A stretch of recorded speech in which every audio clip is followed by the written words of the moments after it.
dapat menjur haduk mentah.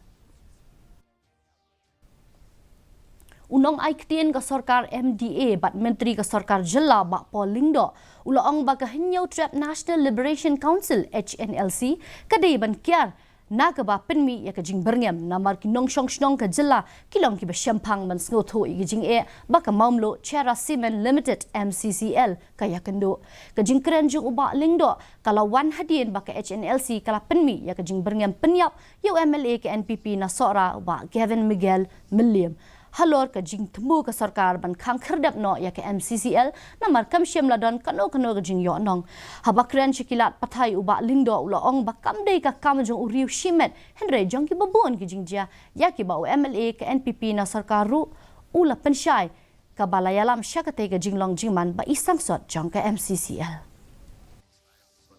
That whatever statement has come out should not in any way impede the course of the peace talks.